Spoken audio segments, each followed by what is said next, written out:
મિત્રો કેમ છો? કાચો ગુજરાતીના આપ સૌને જય શ્રી રામ. મજામાં હશો?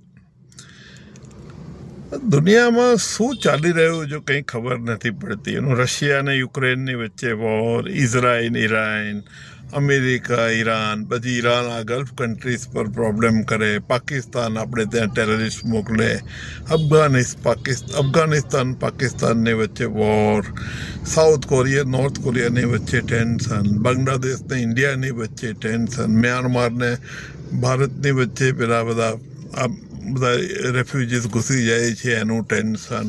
હમણાં નેપાળનો નવો પ્રાઇમ મિનિસ્ટર બન્યો છે, એણે બી બધા સ્ટેટમેન્ટ આપ્યા છે ટેન્શનવાળા. શ્રીલંકામાં બી વહેલું મોડું આવું જ રહે છે બધું. અમેરિકાનું હવે બધું કેનેડા ને યુરોપિયન કન્ટ્રી માનતા નથી, એની સાથે બી એનું ઘર્ષણ ચાલુ થઈ ગયું છે. લેટિન અમેરિકન કન્ટ્રીઝ બી માનતા નથી. વેનેઝુએલાને તો પચાવી પાડી, પણ બધા કન્ટ્રી તો પચાવી પાડી શકાય એવા નથી એટલે એ લોકોની સાથે બી ટેન્શન. ગલ્ફ કન્ટ્રીઝ હવે અમેરિકામાં સિક્યુરિટી ફોર્સીસ રાખવા નથી માંગતા, મફત ઓઇલ આપવા નથી માંગતા, એનું બી ઘર્ષણ. કેવી થઈ ગઈ છે દુનિયા. મિત્રો વચ્ચે ઘર્ષણ, બાપ બેટા વચ્ચે ઘર્ષણ, હસબન્ડ વાઈફ વચ્ચે ઘર્ષણ, ફેમિલીની અંદર ઘર્ષણ. આ દુનિયા કેવી થઈ ગઈ છે ને કેવી થઈ રહી છે ખબર નથી.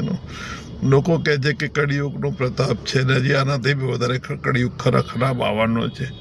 મને ખબર નથી કેવો કળિયુગ આવશે, પણ સારું બધી સારી દેખાતી વસ્તુઓ દુનિયામાં ધીરે ધીરે ધીરે ઓછી થઈ રહી છે, અને ખરાબ દેખાતી વસ્તુઓ દુનિયામાં ધીરે ધીરે ધીરે વધી રહી છે.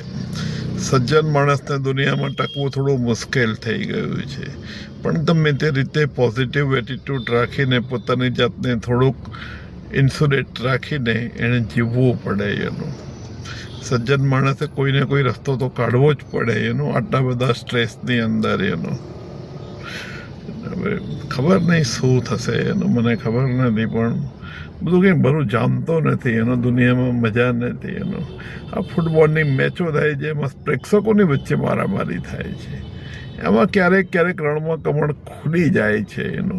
હમણાં જાપાનની કોઈની સાથે મેચ થઈ તો જાપાનના જે પ્રેક્ષકો છે બધા એમણે આખું ગ્રાઉન્ડ સાફ કર્યું.